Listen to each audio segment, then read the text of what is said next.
very much. That's correct. Yeah, it's up. Yeah, but thanks very much for having us. I say I'm here to tell you about what's been happening in Fulham, and I'll kind of give you the same briefing I give the residents of that area and explain some of the bits why we've done what we've done. Some of it you might find useful, some of it may not be applicable. So don't take this as gospel advice to treat your problem. It's just to give you an indicator of the kind of thought process we went through and how we ended up with the solution we did. So there's no surprise really that traffic in London and your area is just as equally bad as it will be in South Fulham. There's been a problem for a long time, and it's traditionally been difficult to create that sort of like a decrease or even treat. And as David pointed out earlier, there's a growth in traffic in the side roads that really is sort of like aiding to this problem. Fulham's got a massive attractor, of course, because it's bounded by the Thames. It has the bridge, and most of the traffic that crosses the bridge doesn't actually go to South Fulham. It goes straight through and out the other side off to the West End. And probably one of the most important things you have to understand with traffic is that it is conscious. It's a fluid that has a purpose. It wants to go somewhere. It has intent. And when it's aided with SatNav, it's that intent is getting smarter and smarter.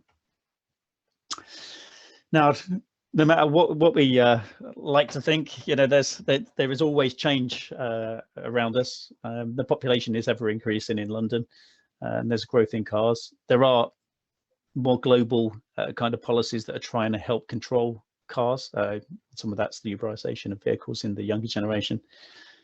But we're also experiencing lots of change behavior, and COVID has definitely seen massive change behavior in terms of deliveries. I think Amazon's up 89% in terms of its deliveries from what it was doing pre-COVID. Of course, working from home is a new norm for most people. And the other thing really is the demand that's on the road space, and it's not just for cars. It's also the conduit that takes the services to our houses as well. So they're forever being dug up and rerouted as the population grows, and the demand on that network is increased as well.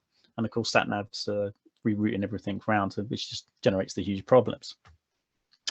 Now, the downside is that do nothing is not an option. The change will happen regardless, and there's no real magic sort of silver bullet to fix these things. But what you do have to do is layer on a combination of measures. Some of them behavioural, and some of them are more targeted at sort of purchasing the vehicles in the manufacturing side, etc.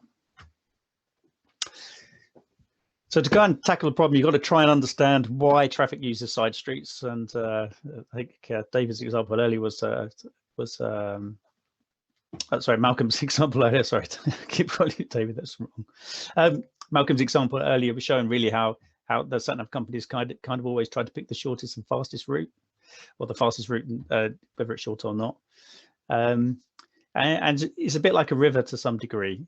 It is once that capacity of the river is sort of met, it then breaches its banks and starts to flood into the fields around it. And roads are pretty much the same thing. Once they reach their capacity and they can't take any more vehicles, it will always flood off into the side streets. And of course, they've got to get back onto the main roads further upstream, and that just creates more congestion in a completely different location. And then you get two queues of traffic for the same output, really. So the geography in South Fulham doesn't really help. Bounded by the river, it's got the main road across the top and a main road through the middle, and it kind of acts like a funnel. So the side streets just funnel the traffic to the bridge, and with only one route in and one route out. It doesn't matter how much goes through the side routes, it's still only constrained by what can cross the bridge, and that makes a big difference. I think you've got similar geography with the railway line kind of acting like the river. It's the same kind of thing. So you've only got a couple of roads that cross. So of course, the demand for the crossings is quite important. Now, as Malcolm mentioned, the sort of SatNavs are taken over, and it is a digital arms race. Google has bought Waze, so they're now actually using the similar engine, and they're basically collecting all the data from every Android and Apple phone that's out there. There was an experiment done by a guy in Eastern Europe who filled a wheelbarrow up with mobile phones and walked it up the street, and the traffic jam appeared on the Google Maps and on the Waze maps. So it just shows you how much that is real-time tracking. The growth of this SatNav market is huge. And you know, this data that's feeding these engines is just growing and growing each day. So whatever solution you've got to do to the traffic has to be technological as well as the behavioral stuff. So you can't underestimate how much data you have to understand the area and what's going in. So this is picked up from actually using the SatNav data, and it's called the trip data that the SatNavs record with their origins and destinations, where they ended, where they start. And that's mapped to the super output areas in the South Fulham area. So we can align that with the type of property that's in there and the population and deprivation indexes and all those sort of things that is mapped against super output areas by the Office of National Statistics. And so we had a good understanding of where traffic was trying to head to in the area and where traffic was just passing through. So a lot of the areas you see in the west of Wandsworth Bridge Road there is quite a low origin and destination, highly residential, but that's still got just as much traffic flowing through it as it is on the eastern side, which has got some commercial business activity in there. So what we wanted to do there was really, we worked with residents in the area to come up with a scheme. It wasn't an LTN because a lot of the people didn't want full road closures. They wanted a different way to tackle things.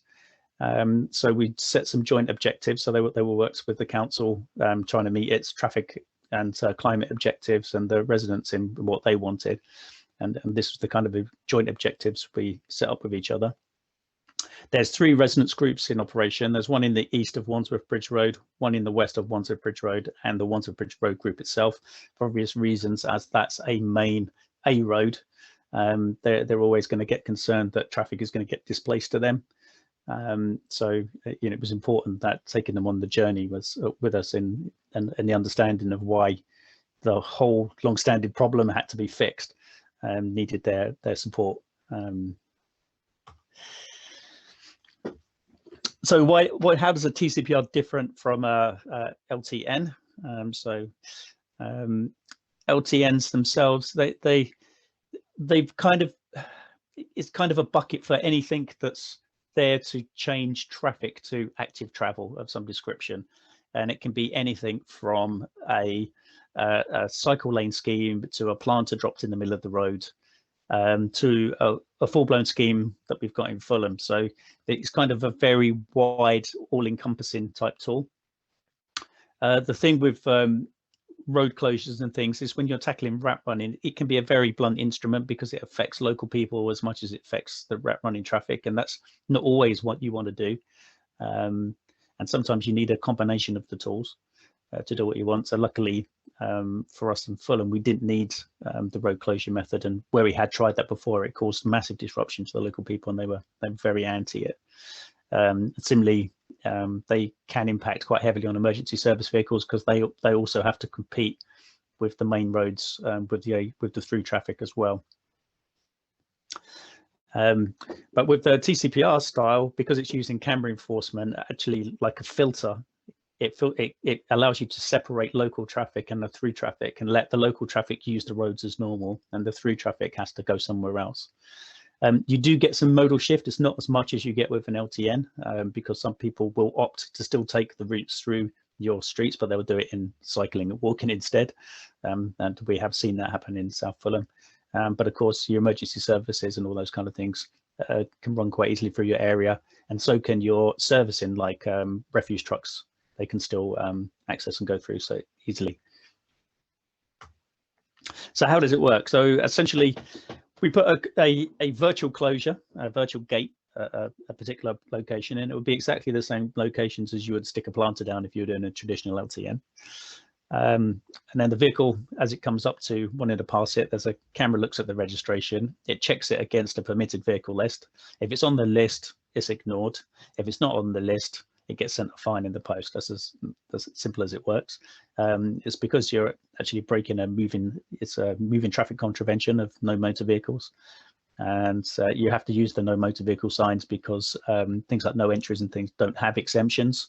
They're an absolute, it's no entry to everything, or you know, nothing can pass. So where you want to have exemptions to that, so it's a no entry with exemptions, then you have to use the no motor vehicle sign, and that's what we put up. So the area that's that we've addressed, so as Malcolm showed earlier, the eastern side is what's currently active. It's the one bounded by the green on the east. So that's been trialing since August, and there's 5 control points in the area. 3 of those were done by the traffic officers, and the other 2 were done by local residents who based on their local knowledge of the area, were worried about loopbacks. On the western side, again, we're estimating about 9 control points. 3 of those are needed to control the through traffic, and the other 6 are actually based on the local residents and how you can get some feedback or loopback traffic going through the network. So the most important thing is with a sort of one of these schemes is, although we say area, it's not technically an area. So it's not like you cannot drive into it. You just can't drive through the control point. So you can get to anywhere inside